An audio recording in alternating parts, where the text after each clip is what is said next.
how to manage its newest asset. Hull and East Yorkshire has a massive opportunity for wind energy, for solar energy. The bridge was promised by Labour during a by-election in Hull 60 years ago. These days, however, there's another party in the spotlight here. I don't like the fact that net zero's more or less bankrupting our economy.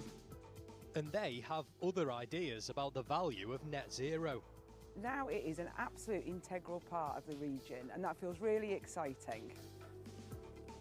At stake, the local economy and perhaps the future of the UK's green energy capital. Renewables are in full flow through Hull and East Yorkshire, and those benefits trickle down. How big a deal is net zero for the local economy here?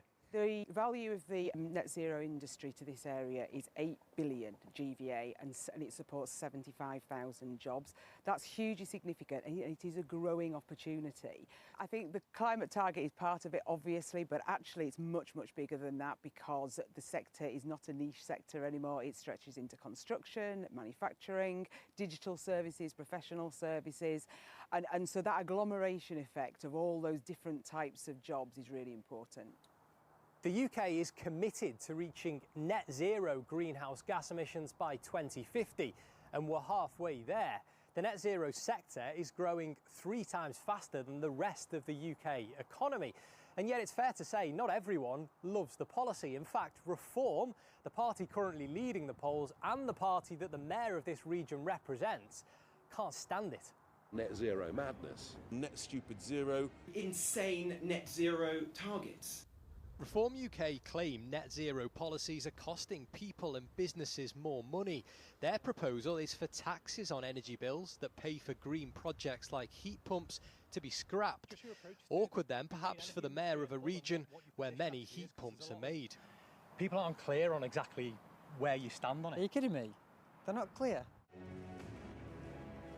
For months, we've been trying to get face-to-face with the mayor to ask where his priorities lie. Luke Campbell's the former Olympic champion boxer who swapped the punch bag for politics. Andrea from Channel 4 News, could we have a quick word? He's been in post for more than a year now, and with no joy on that interview request, today we went to him. My remit is for this region.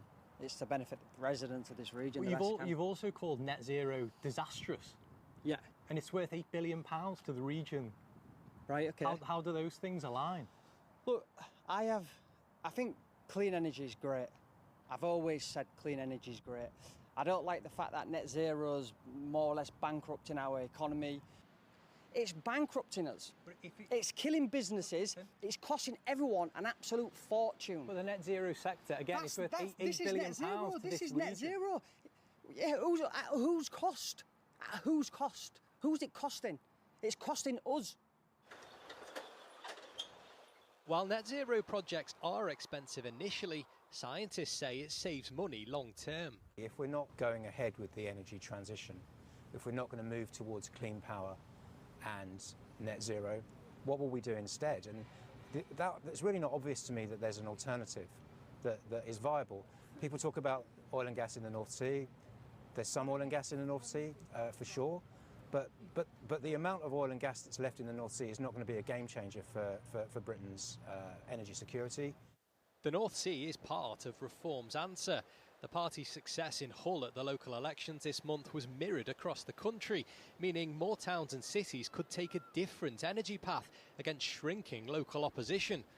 Tim Norman is one of only 2 Green councillors in Hull and East Yorkshire and worries Reform aren't taking it seriously enough.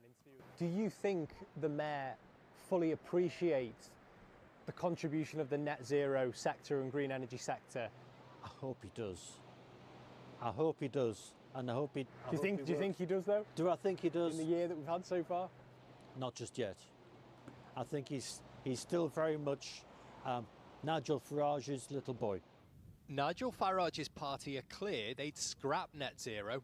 In regions like East Yorkshire, though, where the net zero industry and infrastructure is now so well established, it's not that straightforward.